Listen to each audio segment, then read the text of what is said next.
Okay, thank you, Benna. So my name is Chris Glover. I'm the MPP for Spadina-Fort York. Thank you for joining us.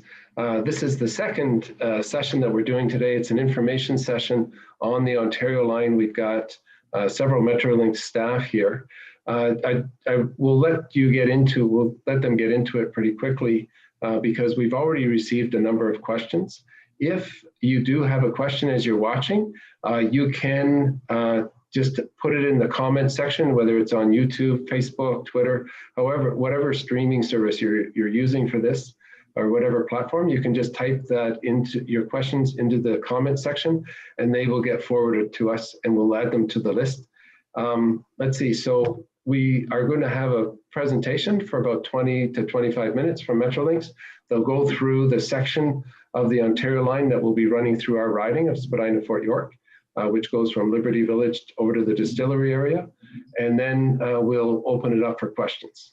So Josh, over to you. Josh Van de Zandt from Metrolinx. He will introduce the Metrolinx staff who are here to help us with this today. Right.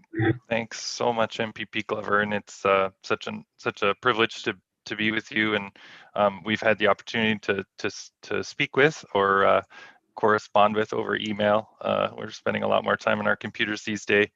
Obviously, we would love to be visiting with you, whether that's at near Exhibition Station in Liberty Village or somewhere in your riding, but we're really glad to have people join us virtually and look forward to staying connected with you. I'm the Manager of Community Relations, and so we're the conduit into the Ontario Line project team. So if you have a question for us, we'll put our contact information up at the end. I know the MPP's office will also be passing along questions after tonight, and we look forward to hearing from you. This is really just the beginning of this project, and we have some interesting information to share on the progress we've made so far, but there's much more to come, and we look forward to sharing that with the community as we continue our work. So I'm going to introduce the folks that are here with me from Metrolinx. Carrie Schaefer is here from our environmental team, and Malcolm Mackay is also here with us tonight. He's the sponsor for the Ontario Line project. So Malcolm, if you want to take us through the presentation. Yes, I'd be more than happy to. And thank you, MPP Glover, for sponsoring this outreach today. We really do appreciate it. And if you have any questions as I'm going through the slides, please feel welcome to interject, and we'll respond accordingly. So the Ontario Line was announced just over a year ago, and it was a bigger project than the Relief Line South. It's 15.5 kilometers long with 15 stations. We're projecting that ridership will be almost 400,000 daily riders, and almost every stop that we have has some form of connectivity to some form of surface transit network, whether it be streetcar or buses. We're also designing the subway to operate as frequently as 90 seconds. We're not expecting it to be operating at 90 seconds on day one, because the ridership won't demand that. But in the future, in the next 40 or 50 years, having that ability to run that frequent will give us the capacity that we need to be able to deal with the ridership that we would be projecting. We can go to the next slide, Josh. So the Ontario Line runs from Exhibition or Ontario Place all the way through to the Science Centre, 15.5 kilometers. We have interchanges with GO Transit at East Harbour and Exhibition, Ontario Place. And we also have interchange stations at Osgoode and Queen with Line 1, and at Pape with Line 2, and at the Science Centre with the future Eglinton Crosstown.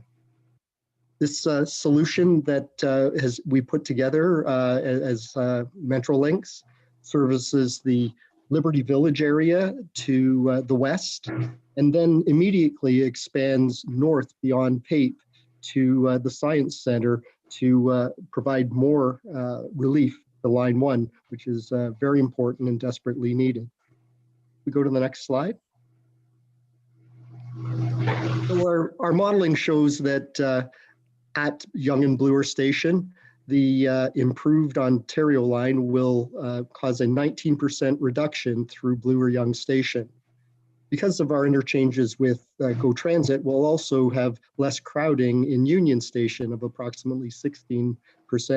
And then at line 1 on Eglinton, some more crowding relief of 17%.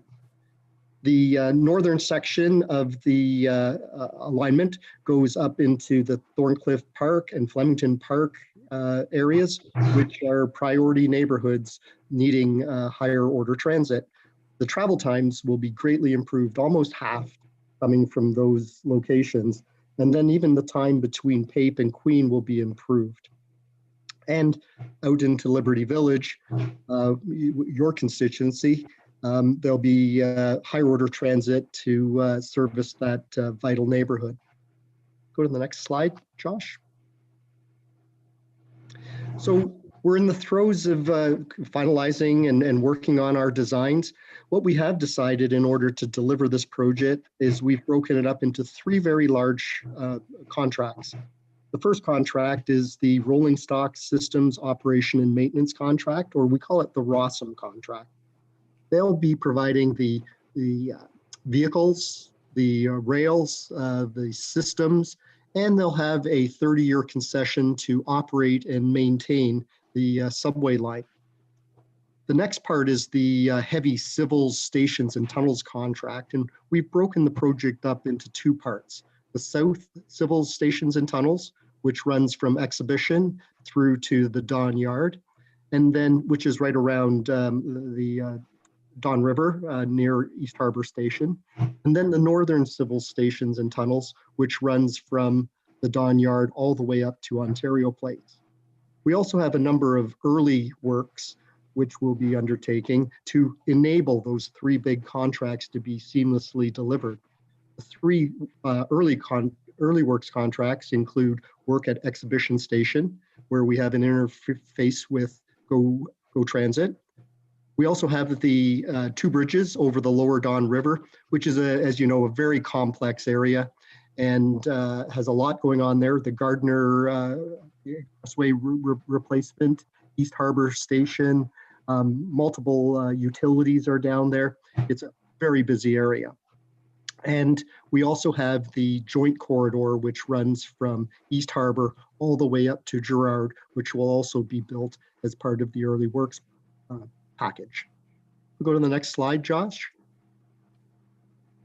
And when are we going to be delivering these? Well, we've already gone out for RFQs, which are requests for qualifications for the South Civils and the ROSM contracts. We've received those and we're currently evaluating them. Our intent is to issue an RFP, which is a request for proposals, later this year. It takes about a year to a year and a quarter for those proponents to be able to design and submit a quality pricing.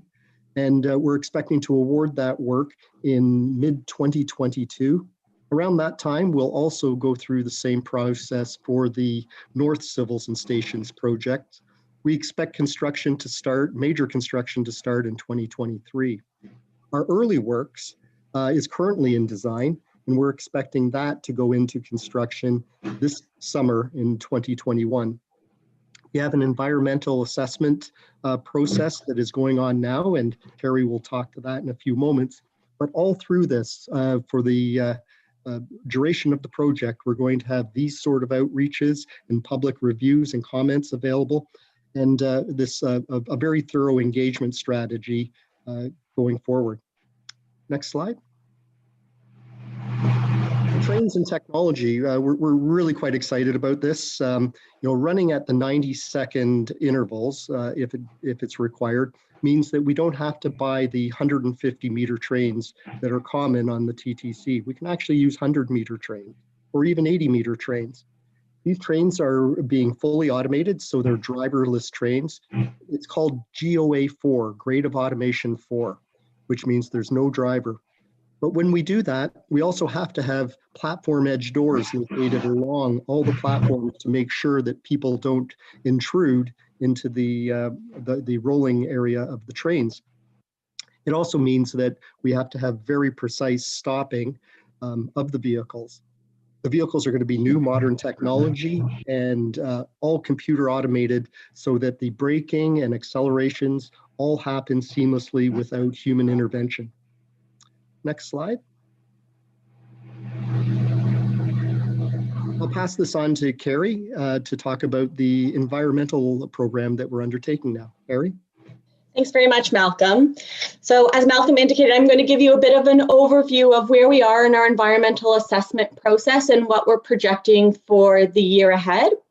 So we're following EA Regulation 34120, which is a specific EA regulation for the Ontario Line project. The first step in this regulation is the existing conditions report. Now, a draft of this existing conditions report, or ECR, was posted to the Metrolinx website and made available on September 17th, and it's currently open for public comment with a closing date of October 17th. So once we receive our public comments, this will be updated based on feedback and finalized and then made available to the public once again. The ECR takes a look at a broad study area around the Ontario Line alignment and characterizes the existing conditions for the key EA disciplines, both natural and built environment. So you can see some of the key disciplines on your screen in front of you being, noise and vibration, archaeological resources, air quality, traffic and transportation, etc. So once finalized, the report will form both the basis of the early works report as well as the environmental impact assessment report. So the early works report will be released for public comment in draft form later this year, and it will study the impacts of those discrete enabling projects that Malcolm mentioned earlier on. So exhibition, Lower Don Bridges, and the Lakeshore East Joint Corridor. The report will study the potential impacts of the construction of these projects and put forward mitigation measures for any potential impacts that we anticipate. Finally, later in 2021, spring summer of 2021, we will be looking at an environmental impact assessment report, which will study the remainder of the Ontario Line alignment and assess the potential impacts of both construction and operation of the line. So mitigation measures will also be put forward here in this report to help minimize potential adverse effects.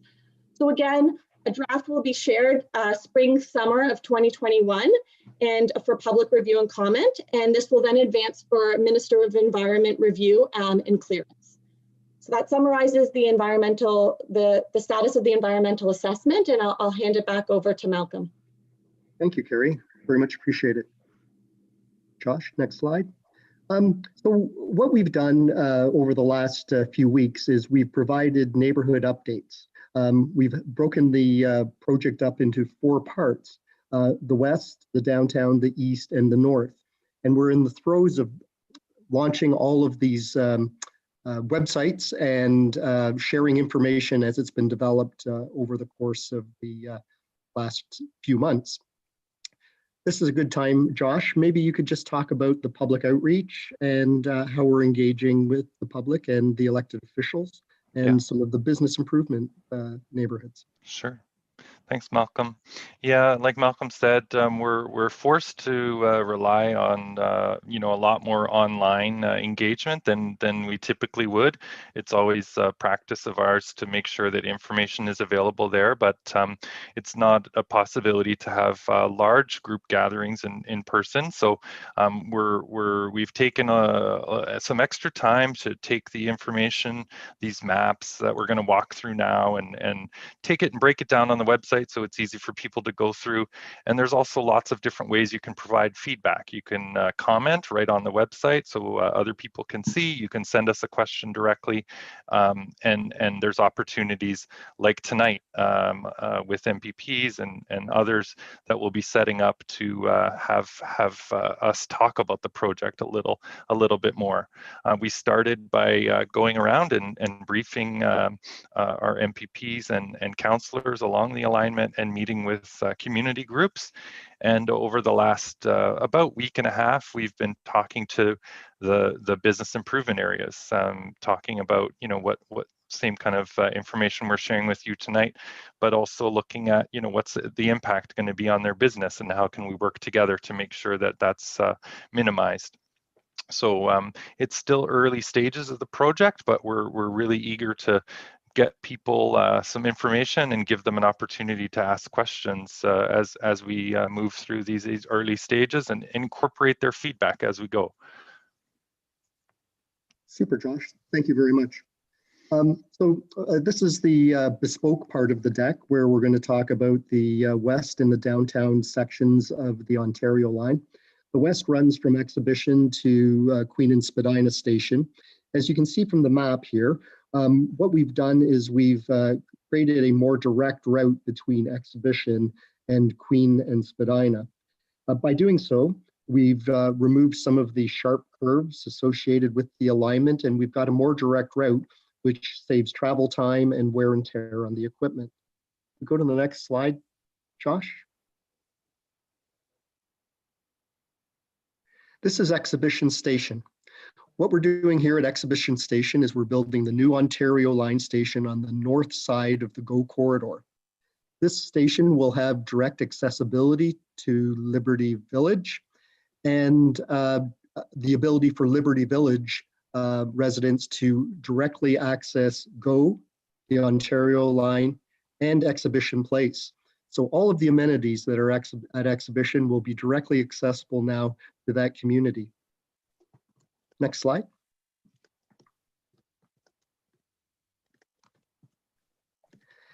So a little further east of Exhibition Station is Ordinance Park. When we're building subways like this, we have to have locations where we launch tunnel boring machines. These are large diameter, 6-meter diameter machines that actually drill the tunnels deep in the bedrock. We're going to be using Ordinance Park for a short period of time in order to launch these machines that will push through to Queen Station. The machines here will be about 6 meters in diameter. Our intent is when we're finished here to fully reinstate the park and hand it back to the city for the programming space that they need. Next slide, Josh. The next station is King Bathurst. We're coming here at a diagonal, and by doing so, we've been able to save some of the important heritage features of this neighborhood, i.e. the Wheat Sheep Tavern, the oldest operating tavern in Toronto. This station is actually going to be built using sequential excavation methods, SEM mining, so that there won't be a big open cut in the street or across the neighborhood. There'll be just one tiny hole which is called a keyhole, where all the equipment will go into the operation and the spoils from the excavation will come out. And that will be the future station entrance location. Next slide.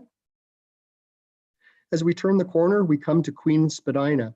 Here, we're going to use the same sequential excavation method to not impact the community and be able to keep the surface transit network on Queen Street and Spadina Avenue operating, keeping traffic functioning, and allowing us to build the station entrances at the same time.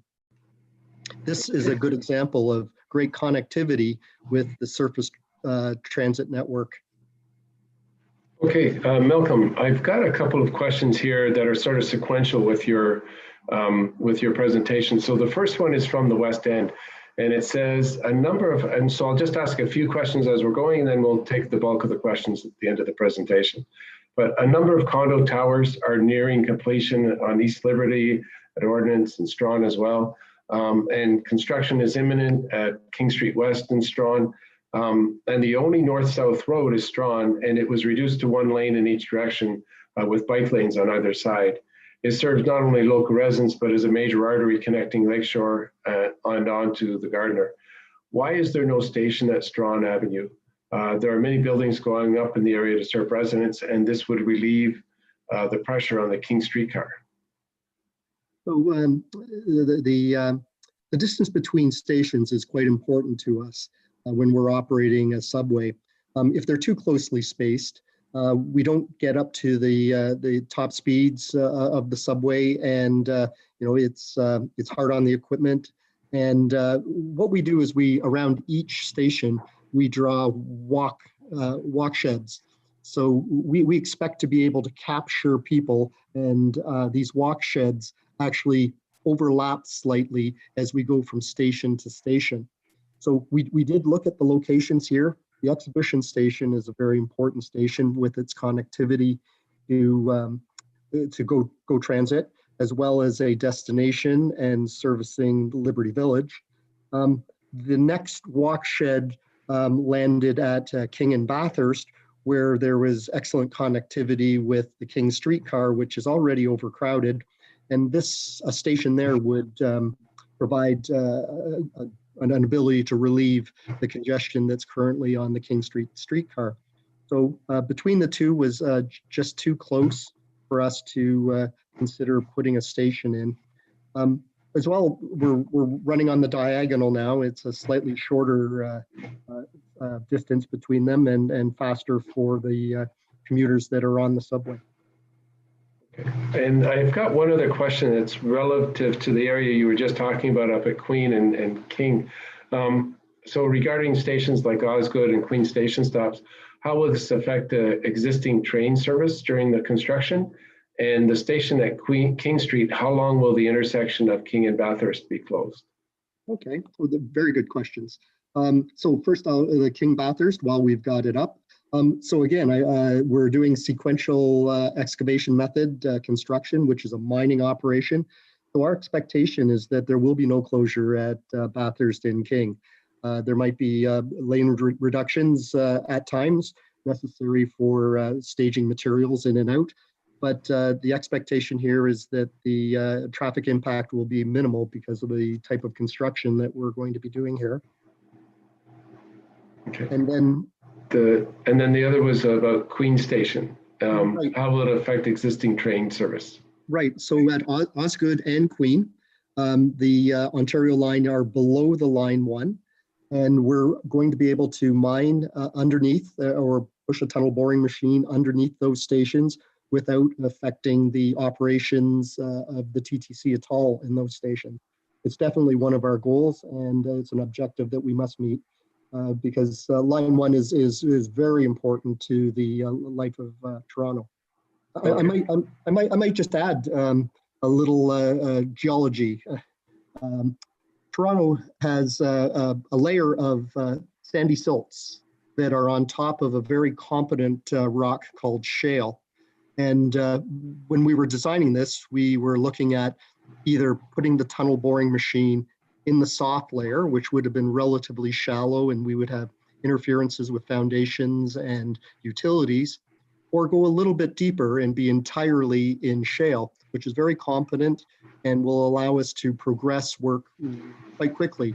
As I was describing this afternoon, we will have advance rates on some days up to 30 meters, at least averaging somewhere between 14 and 16, up to 20 meters a day, advancing the tunnel boring machines through here. So it's being that deep, and will also minimize the vibration and noise that would be generated by A, the construction, and B, the operations of the subway. Okay, and the final question in this section is, will the Queen and King Street streetcars continue as they are now? Yes, they will. Yep. Okay, thank you. The intent is the King streetcar will continue to operate. The Queen streetcar will have some diversions potentially to it, but it will remain in effect and operating. Okay, thank you. Okay, let's go to the next slide, Josh, which I think takes us to Osgoode. Oh, so this is the downtown section. It runs from Osgoode all the way to the Don Yard. Osgoode Station, we're going underneath line 1, as we were just talking about. We're going to have 2 entrances, one on the northeast corner and one on the southwest corner. This is a very important station because it is an interchange station with the existing line 1. We've slightly relocated the station since the initial business case so that we straddle the existing Line 1. It creates a much better transfer between Line 1 and the Ontario line. Next slide, Josh. Queen Street is a similar story. It was initially planned to be west of the line 1, but now once again we're straddling it because we've recognized the benefit of having the access on both sides, especially here at Queen, where we have two side platforms in the existing Queen station.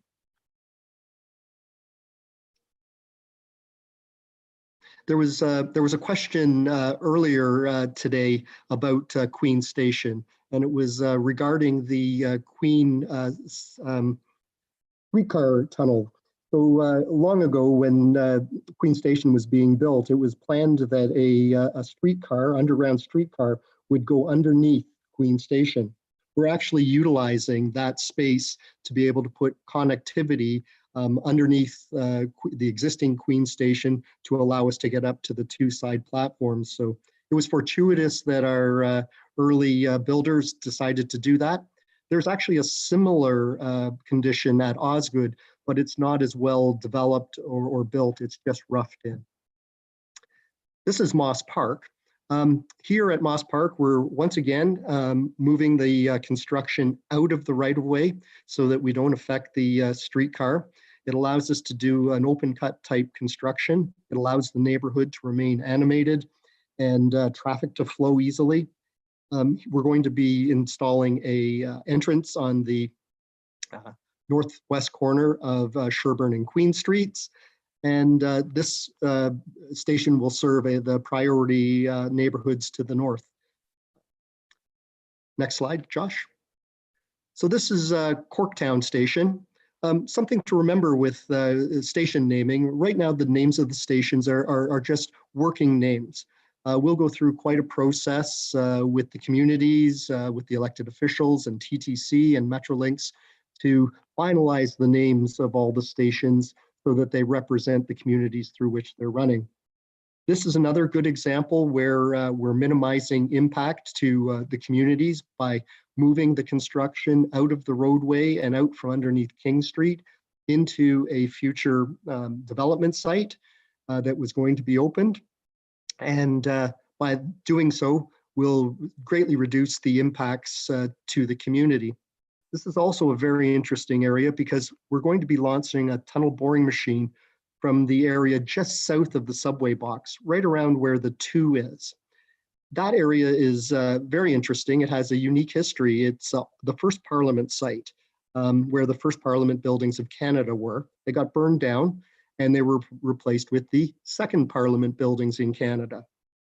Eventually, the site became a jail, and then it was eventually occupied by Consumers Gas.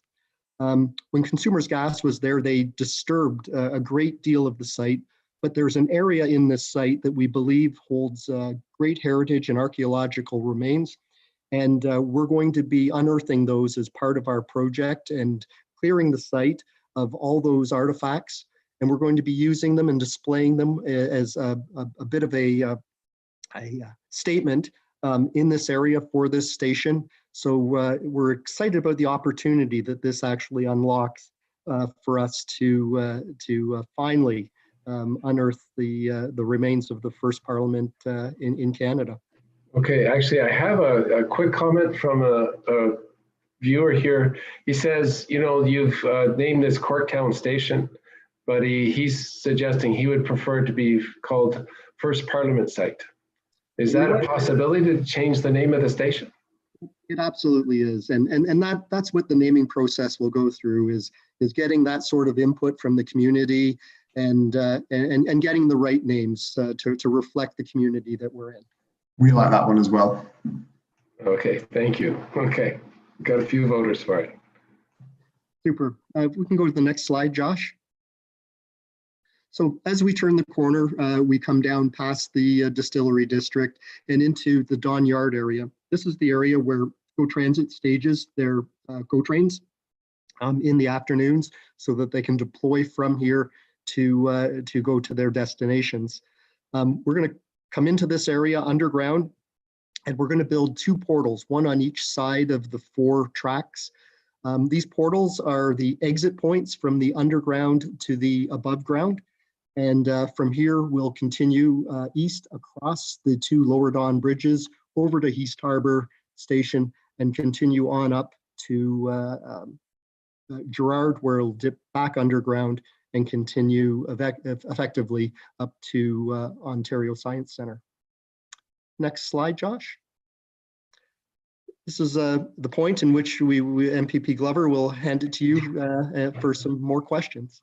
Okay, actually, we've got quite a list here, so we'll go through them as quickly as we can and try to get through as many as possible. The first one is, has Metrolinx shared the modeling for your ridership projections? So in our initial business case, we shared the modeling. We've had some work done collaboratively with the City of Toronto, comparing ridership runs. The province has a model, as does the city, and we've gone to great efforts to try and collaborate between the two to get a good ridership forecast. Okay, and related to that question, is there room for running longer trains in the future if ridership expands? So what we've done is we've forecasted out over 50 years, and we feel with the 100-meter trains and the 90-second headways that there's adequate capacity for us to be able to operate for at least 50 years.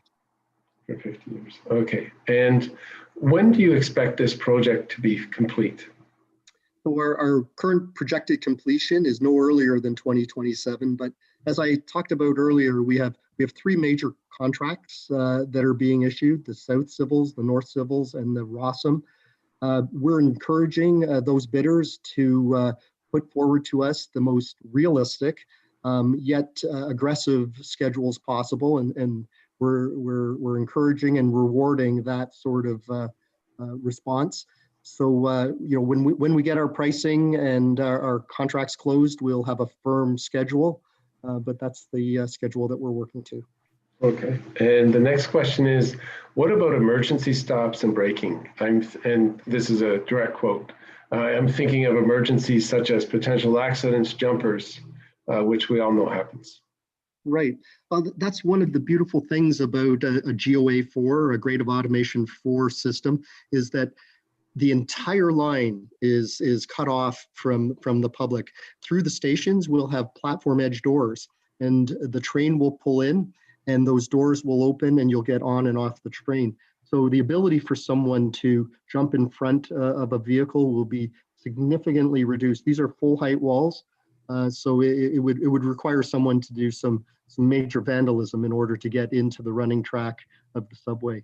So it's something that TTC has also looked at as platform edge doors for the exact same reasons. It also means that a lot of the disruptions to service are a result of materials falling onto the track. And with these platform edge doors, you eliminate all those nuisance items also. So they're truly beneficial. They're absolutely mandatory for GOA4 or Grade of Automation for unattended train operation. Okay, thank you.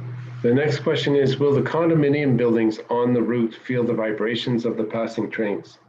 They will not. Throughout the entire alignment, we're deep in shale, well below their basements, well below their parking garages. There will be virtually no noise or vibration transmission from those installed infrastructure. We also have lots of technology solutions for noise and vibration. The track will be separated from the underlying supports.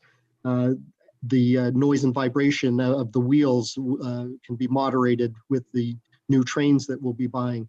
One of the greatest noise generators is the braking of trains. And as a train pulls into a station now, an operator applies the brakes and slows the train down and then accelerates out. With the unattended train automation and with new technology, the trains pull into the station, and instead of braking, they actually have regenerative motors that push power back into the grid and they only use the brakes for the last 3% of the stopping effort. And then they accelerate out of the station at a computer-controlled rate to achieve the proper headways. So all of these things together will bring a new first-rate subway system to Toronto. It'll be new technology, really something exciting. We're excited by it, certainly. Okay, and there's actually a question just being typed as I'm reading it here. What is the depth of the tunnels? Well, the depth of the tunnels varies, but they're generally anywhere between 20 and 30 meters deep over the deepest sections in the downtown area. Again, we want to be in the shale, all in the shale. As I was describing, there's an interface of soils and shales. We don't want the tunnel boring machine to be half in shale, half in soils. That's a very difficult thing to do. It's difficult for dewatering of the tunnel boring machine. So we're definitely going to be deeper and in soils that are impermeable and very, very homogeneous. Okay, and what is the depth of some of the condo parking lots that you're going to be going under? Well, we haven't got any interferences across the alignment, and any interferences that we have identified, we've been able to get around with just minor modifications to the alignment. There are one or two very, very deep foundations, but they're few and far between. Most of them we're under quite easily. Okay, let's see, this one's a bit longer. Will the Ontario line ever be extended north? And I think they mean in the West End. Or will we at least see the King Liberty GO station with higher frequency GO expansion ever built to ensure better, faster connections from north from Liberty Village, which are missing today? Okay. So there's, we might as well cover both ends. Okay. So when we built and designed Exhibition Station, we've made provisions for future extension westward towards Roncesvalles. And we've also protected up at Ontario Science Centre for future expansion towards Shepherd to collect that relief that would also be applied to Line 1. Okay, that's good. And can we view the walkshed studies? Yeah, for sure. We've got those available. They're very interesting little diagrams, but we do have those. Okay, that's good. You know, anybody who's registered, we will forward you an email at the after we've collated our notes from the questions that were asked and the responses, and also send you a link. So if you want to view a section of this video, you'll be able to do that again as well. So we will be sending some questions to you, Josh, and if you could, yes, you're good with that, to send us some responses. Okay. That's great. So we'll pull all that together over the next few days and send that out to everybody who's watching. Let's see, will COVID-19 have any negative impact on the approvals and progress of the project? So we've actually been surprisingly active in this COVID environment. Our engineers have been collaborating wireless over the wired internet. And you know, everybody is working from remote locations, but we've been advancing all of the design work, all of the preparation work. We've got a very robust response to our request for qualifications. You know, it's all leading us to believe that the COVID environment won't hold up our delivery of the project. Okay. And the next question is, how can we follow up on the various input opportunities, the environmental assessment, the naming of stations, etc.? Right. Oh, there we go. Josh just pulled it up. These are the ideal ways of contacting us. Of course, through the MPP's office, we're happy to receive those. You know, we're very active in the community space and would really appreciate feedback. We also, Carrie indicated, we have our environmental conditions report, which is currently receiving comments. And I think that is wrapping up in a day or so, isn't it, Carrie? That's right. Comments for the environmental conditions report do close on October 17th. So if you'd like the comments to be reflected in the final report, I would suggest that you get those in. But as well as you indicated, we always entertain additional comments, and we'll be contemplating those as we move forward through our EA process. Thank you. Yeah, it's a tight timeline, but thank you for that and for the notice. The next question is, will the Liberty Village Smart Track station be built given the exhibition station on the Ontario line? I think that is a municipal Metrolinx question that's not related to the Ontario line. I'm involved in the Ontario line. Duncan, would you have any information on that? I think that's something we need to take away and just come back with a solid answer on. Okay, that's good. Okay, so we'll include that in the notes that we send out after the, in the follow-up to this meeting. Let's see. Oh, and they're also asking for a link to the ridership modeling. So if we could include that, if you could send us that. Let's see. So MPP Glover, yeah. So some of the ridership information is in the IBC, which is readily available through the Metrolinx website. Okay. And it's going to be updated in the next few months with the preliminary design business case, which has further ridership modeling in it. So, anyways, we encourage people to go to that website and look at the IBC. Okay, and IBC? Oh, initial business case, sorry. Okay, thank you. Let's see, how will ticketing between GO Transit and the TTC work at the interchange stations? The ticketing between them is currently planned to be a TTC fare. Okay. So it'll be the same Presto fare. It would be exactly. So our plans are that the Ontario line will be seamlessly integrated with the TTC network and their network, their surface network, and the same fare policies will be across both agencies. Okay. The next question, in my opinion, and this isn't my opinion, but it's, but I think I would agree. As I get older, I'm starting to agree with this more and more. In my opinion, a 50-year projection doesn't sound very long, considering parts of the London Underground are from 1863. Is that a standard projection to look forward 50 years? Yeah, it is a standard projection, and we take healthy ridership growth numbers. So the chances of it being at capacity in 50 years is relatively low.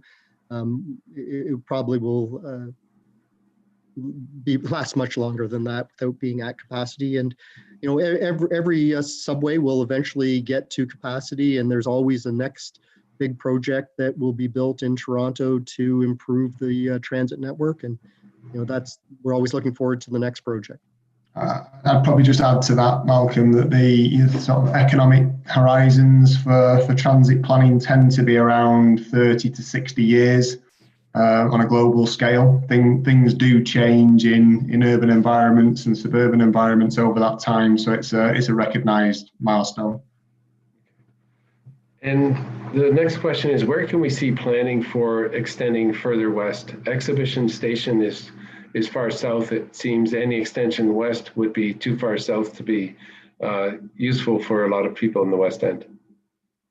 What we've done there is we've created an ability for us to get directly west from this station across Dufferin in the rail corridor to continue the further extension west and north, or wherever the future extension might be funded to go.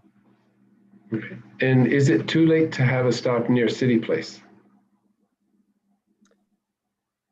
We are not adding stops. So as I said, we have our stops at a healthy distance apart right now, and we're not intending to add or take away any stops from the current plans. Okay. You have mentioned the very small holes for extracting drilling waste. How big are they? And how many, and how long will they be there? Well, ultimately, it's up to the contractor how big they are. But if I was the contractor and I was building the hole, I would make it big enough and permanent enough that when I when I'm done with my mining exercise, it would become the entrance, and it would have all the vertical circulation elements, stairs and escalators and elevators to get down to concourse and platform level. So those would be 15 by 15 meters, the holes, or 20 by 20, thereabouts. Okay. The next question is, the Metrolinx blog mentioned the bridges across the Don River will also have active transportation. Can you touch on this? Yeah, no, we're actually very excited about it. The two bridges across the lower Don River are going to be tight arch bridges. At the west end of town, over the Humber River, there's a arch bridge there. So these are going to be two gateway type bridges on each end of Toronto. It's going to span the full distance across the river, as well as the Don Valley Parkway.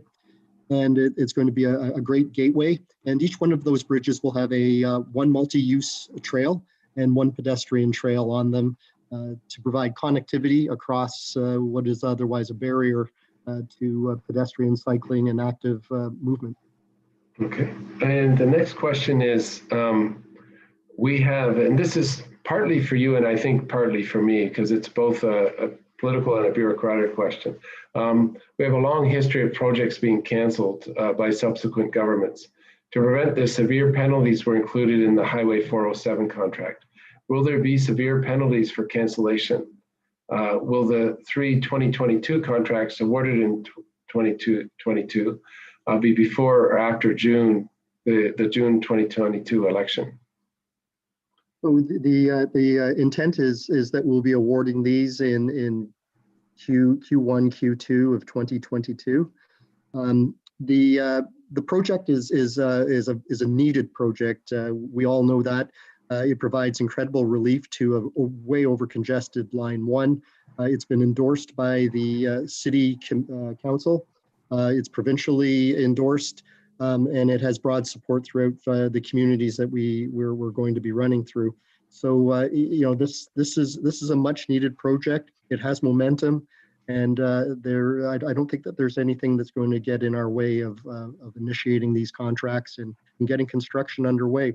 Don't forget, we're going to be building part of it in 2021, next year, for the early works. So, and that includes those beautiful bridges over the Don River and Don Valley Parkway. Okay. And just from a political perspective, we have a long history of, as this person has written, a long history of canceling projects with subsequent governments, and it's been incredibly frustrating. And it's cost us in the city of Toronto billions of dollars just in traffic congestion. And I think the most recent estimate I read was about $6 billion in lost productivity because of congestion. And you think about all the projects that have been canceled. The Eglinton subway, they were actually building it and then the holes got filled in. The Transit City plan, that there would be a 7-stop LRT functioning in Scarborough right now if that had gone ahead.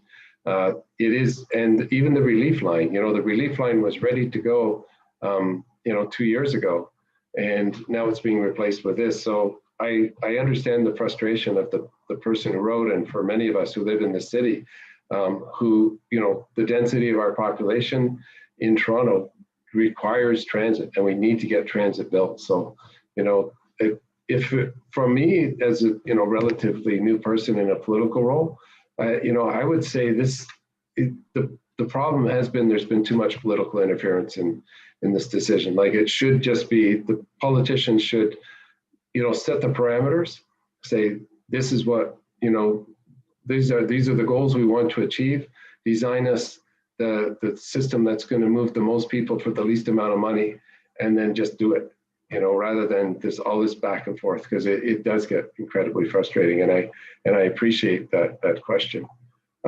Let's see, we've just got a few more questions and we are coming close to the end of our time. So let's try to get through these.